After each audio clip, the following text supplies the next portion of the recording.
Hello friends, welcome to our channel. আজ আমরা Victoria মেমোরিয়ালের দ্বিতীয় পর্বের ভিডিও নিয়ে চলে এসেছি। প্রথম পর্বে আপনাদের ভিক্টোরিয়া মেমোরিয়ালের ভেতরে স্টেডিয়াম দেখিয়েছিলাম। আজকে দ্বিতীয় পর্বে ভিক্টোরিয়া মেমোরিয়ালের লাইট অ্যান্ড সাউন্ড শোয়ের ব্যাপারে সমস্ত কিছু তথ্য আপনাদের জানাবো। ভিক্টোরিয়ার প্রথম পর্বের ভিডিও দেখার জন্য আমাদের ডেসক্রিপশন বক্সে ভিডিওর লিঙ্ক দেওয়া আছে, সেটা আপনারা দেখে নিতে পারেন।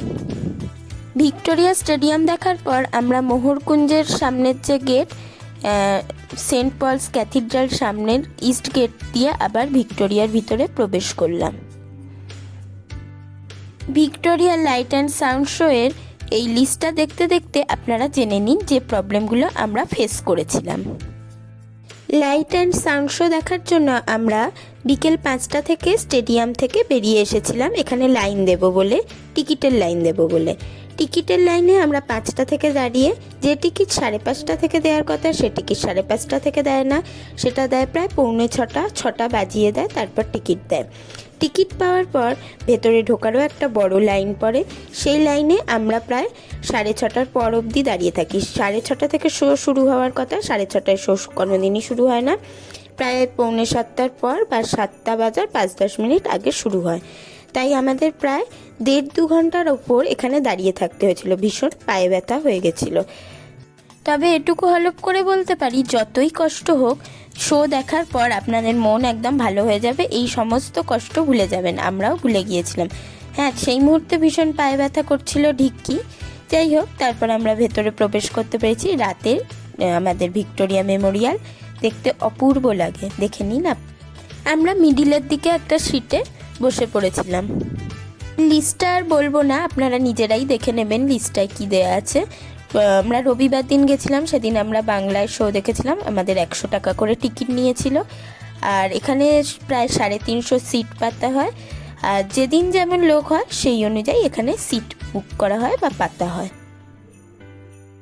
3 বছরের কম বয়সী শিশুদের কোনো রকম ভাড়া লাগে না। চলুন এবার আমরা একটু লাইট অ্যান্ড সাউন্ড শো দেখে নিই।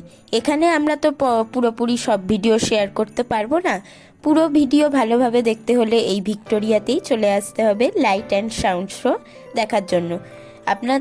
আমরা এইটুকু গ্যারান্টি দিতে পারি, এই লাইট অ্যান্ড সাউন্ড শো আপনাদের অসাধারণ লাগবে।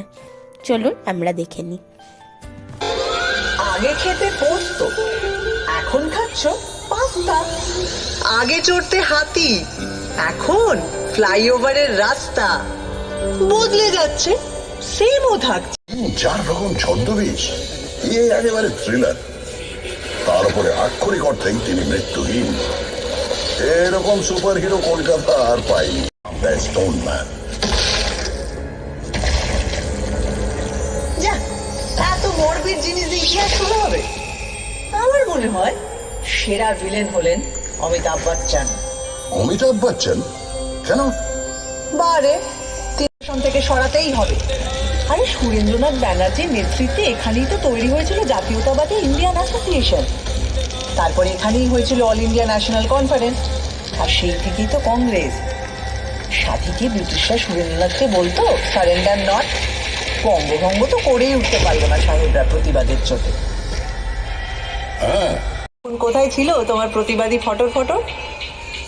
দেখো, যা করার অনেকটাই করা হয়নি, কিন্তু পাড়ায় পাড়ায় লঙ্গরখানা খোলা হয়েছিল, সে তো ঠিক। আর দুর্ভিক্ষটা সরকার, রাজনীতিবিদ, আমলাদেরও তৈরি। স্বয়ং উইনস্টন চার্চিল সে দায় এড়াতে পারেন না অতগুলো লোকের মৃত্যুর, যাদের সম্পর্কে তিনি বলেছিলেন, এমনি না খেতে পাওয়া বাঙালিরা আরেকটু না খেতে পেলে বিরাট ক্ষতি নেই। সেটাও মনে রেখো। ডোনাল্ড রস চিকিৎসাবিদ্যার জন্য। 1930-এ ফিজিক্সে নোবেল পেলেন সিভি রমন। 1979-তে মাদার টেরেসা পেলেন নোবেল শান্তি পুরস্কার। 1998-তে পেলেন অমর্ত্য সেন ইকোনমিক্সে। আবারও 2019-এ পেলেন অভিজিৎ বিনায়ক বন্দ্যোপাধ্যায়, এবারও ইকোনমিক্সে।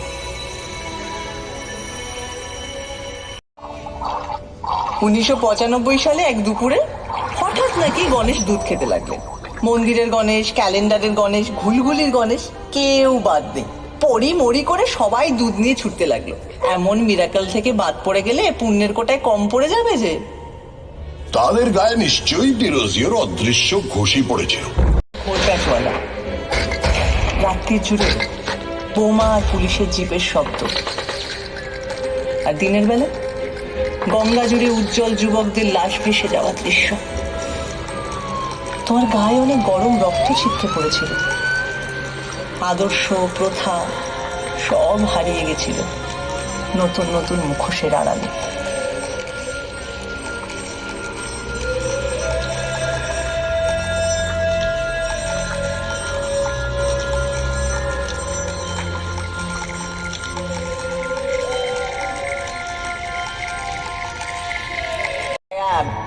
চমকে তাকিয়ে দেখলো মঞ্চে তিনি বললেন, ঠিক সময় তো এসেছি, ঘড়িটা দেখুন তো। চমকে তাকিয়ে সবাই দেখলো ঘড়ির কাঁটা পিছিয়ে গিয়েছে 10 মিনিট। সব ঠিক আছে।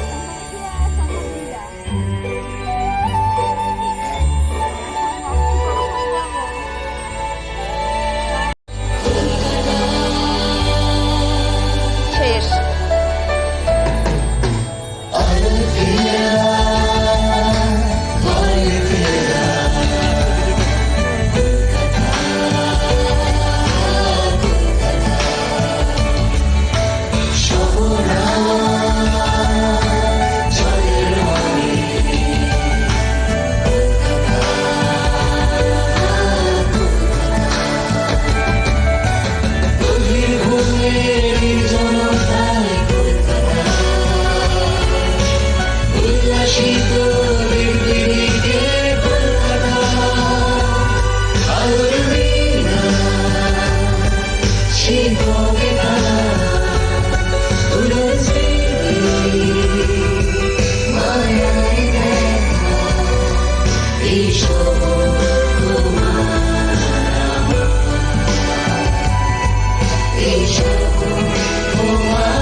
কলকাতার পুরনো ইতিহাস জেনে নিতে গেলে আপনাদের এখানেই চলে আসতে হবে।